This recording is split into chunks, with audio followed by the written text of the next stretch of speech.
ठीक है, अब हम लोग आते हैं, देखो ये तो इन्वेस्टमेंट का दो तरीका देख लिया हमने। अच्छा, जितने भी आप देखते हो ना इंश्योरेंस की पॉलिसीज़ होती है, इंश्योरेंस की पॉलिसी में हर महीने जाता है ना, LIC वगैरह में भी जाता है, रेकरिंग वाले में भी इसी पैटर्न पे जाता है। पेंशन प्लान जो होता है ना, जो अपने 60 के बाद के लिए लेते हैं लोग, वो भी इसी पे जाता है, बट वो लॉन्ग टाइम के लिए होता है, 25 साल 30 साल। आप अभी 25 साल के हो तो पेंशन 60 पे लोगे तो 35 साल का प्लान होगा। अगर 5,000 रुपये भी, मान लो कि 5,000 रुपये भी अभी से जमा करना शुरू कर दिया पेंशन प्लान के लिए 35 साल के लिए, तो देखिए कि कितना मिलने वाला है आपको। 21 लाख इन्वेस्टमेंट है और मिलने वाला कितना है? 18 लाख है। 1,89,00,000। बोला ना कि जितने टाइम के लिए पैसा लगाओगे ना उतना, यही पॉलिसी होती है, बट इतना नहीं होता है, 7% तक होता है। फिर भी देखो 21 लाख के जगह पे 90 लाख। जस्ट एक नॉर्मल, मैं किसी बैंक की तरफ से मैं बात कर रहा हूँ। मैंने बोला कि सर ज़िंदगी में आप हमें जितना पैसा देंगे वो प्लस 50 लाख अलग से। सुनने में कितना आसान लग रहा है, 50 नहीं, यहाँ 70 लाख एक्स्ट्रा मिल रहा है। मैं आपको बोलूँ कि आप हमें देते रहो हर साल 5-5 हज़ार और 35 साल तक देना है, यानी कि अभी 25 के हो आप और 35 साल और देना, तब 60 के हो जाओगे। तो आपने हमें 20 लाख रुपए या 21 लाख रुपए दे दिया है, वो तो हम हैंड टू हैंड रिटर्न करेंगे, ऊपर से 50 लाख और। कितना अच्छा लगता है सुनने में। ऐसा ही पॉलिसी होता है, बट लोग ले नहीं पाते हैं, ठीक है। सो उस हिसाब से आपको पॉलिसीज़ वगैरह बेचना भी होता है। जो लोग सेल्स में, वो इस तरीके का वो चीज़ें, अट्रैक्टिव चीज़ें बताता है तो लेता भी है लोग। पेंशन प्लान बहुत लोग आजकल लेते हैं। चलिए अब आते हैं हम लोग लोन पे। लोन में हमें EMI चुकानी होती है अगेंस्ट जितना आपने लोन लिया है। नहीं, अगर मैं बोलूँ लोन अमाउंट, आपने किसी बैंक से आपने 14 लाख रुपए लोन लिया है, ठीक है, 14 lakhs लोन लिया है और वो लोन आपको 10% के रेट से दे रहा है। उस लोन को आपने 10 साल के लिए लिया, मान लो ये होम लोन ही है, तो आपकी हर महीने किस्त क्या जाएगी, यानी EMI क्या जाएगी? EMI यानी PMT, ठीक है। तो हम यहाँ पे निकालने वाले हैं PMT। आपको बताना भी नहीं पड़ेगा, आप आराम से बताते जाओगे कि क्या क्या करना होगा। PMT इक्वल टू क्या करना है? रेट डिवाइडेड बाय 12, ये याद रखना पड़ेगा आपको। N पर टाइम इनटू 12, वेरी गुड। उसके बाद PV, यस यही है ना, वही तो मिल चुका है, तो ये प्रेजेंट वैल्यू तो यही है ना आपके लिए, तो ये डाला। और बाकी FB और टाइप को साइड कर दो, क्योंकि उसका ज़रूरत ही नहीं है, हमें 3 चीज़ चाहिए था, तीनों चीज़ें मिल गया। ये लो 18,501 रुपये की EMI जाएगी 10 साल तक।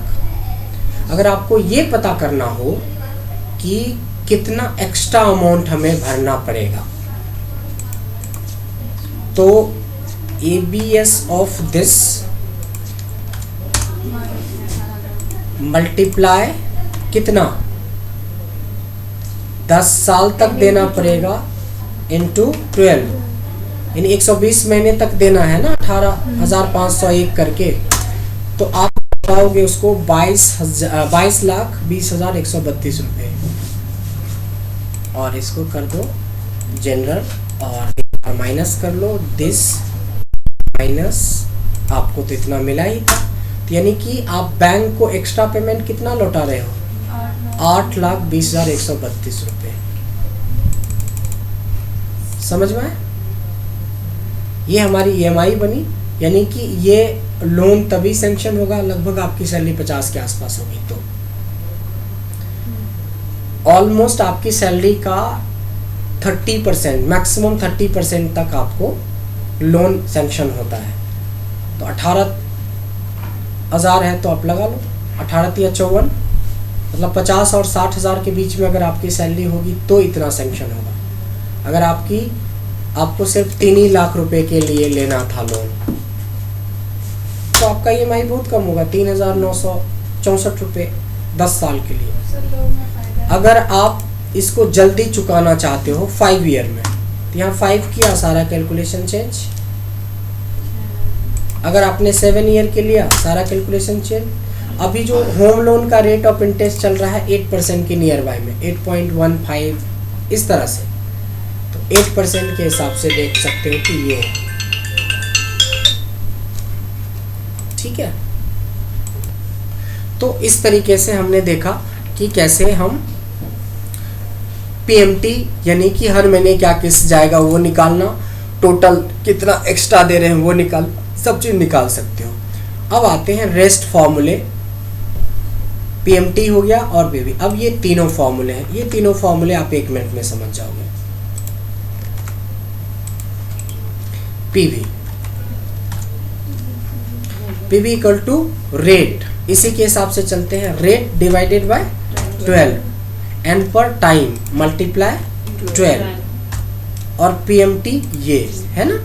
देखिए PV अमाउंट जो है प्रेजेंट वैल्यू इसकी ये निकलेगा, PV ही निकाला था ना हमने, हमने कुछ गड़बड़ करी है, फिर से निकालते हैं। PV निकालना है rate, rate divided by 12 and पर टाइम मल्टीप्लाई बाय 12। हाँ हमने गलती करी थी ना, PMT हमारा ये है, ये थोड़ी था, हमने वो गलती से चूज किया था, इसलिए हमारा प्रेजेंट वैल्यू हमें 3 लाख आना चाहिए था ना, ये आ गया वापस रेट। एन पर है टाइम, तो रेट डिवाइडेड बाय 12, PMT ये है हमारी और PV ये है हमारी। तो ये जो मिला हमें वो 84 क्या मिला, टाइम मिला, मंथ मिला।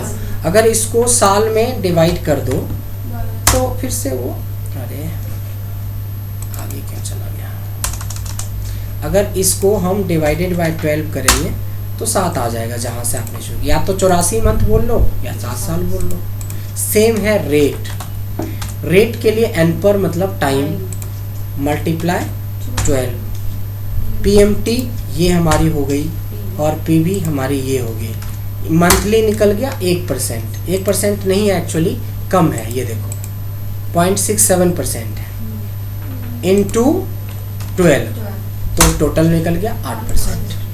ठीक है, ये 3 फॉर्मूला डिपेंड करता है, इन दोनों फॉर्मूला अगर आपने अच्छे से समझा तो ये 3 फॉर्मूला बहुत ईजी है। ठीक है, तो फाइनेंशियल फॉर्मूला हो गया हमारा ये। अब आते हैं इसके एनालिसिस पे। ठीक है, एनालिसिस में मैं इस वाले पार्ट पे पहले दिखाता हूँ, फिर इस वाले पार्ट पे दिखाऊंगा।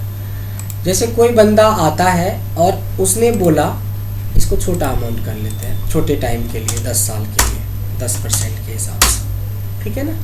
और ये 3,000 के इन्वेस्टमेंट पे 3,60,000 के इन्वेस्टमेंट पे आपको 6,14,000 मिल रहा है। आपके सामने बैठा हुआ है LIC का एजेंट या बैंकर्स बैठा हुआ है और आपने बोला कि मेरे को 10 लाख रुपए चाहिए, बताओ EMI क्या देना पड़ेगा हमको, हर महीने क्या देना पड़ेगा। मतलब आपकी 10 साल के बाद जो रिक्वायरमेंट है आपको वो 10 लाख रुपए की है, तो उसी के हिसाब से प्लान करोगे ना, कि आप 3,000 के हिसाब से प्लान करोगे ज़्यादा। तो पहला होगा कि वो 4,000 रुपये टाइप करेगा, तो 4,000 के हिसाब से 8 तक गया, फिर 4500 करता है तो 9 तक गया, 48 तक करेगा तो 98 गया, 5,000 करेगा तो ज़्यादा हो गया।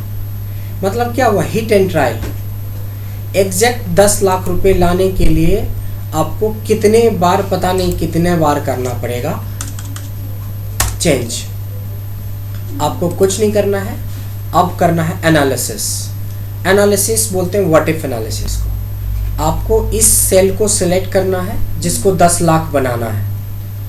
डेटा टैब के अंदर एक फंक्शन होता है व्हाट इफ एनालिसिस। इसमें एक छोटा सा ऑप्शन होता है गोल सीक। गोल सीक के 3 पार्ट होते हैं। पहला होता है सेट सेल, टू वैल्यू और बाय चेंजिंग।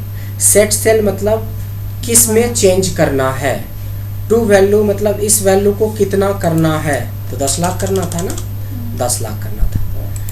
और 10 लाख करने के लिए किसको चेंज करना था, PMT को। समझ में आया?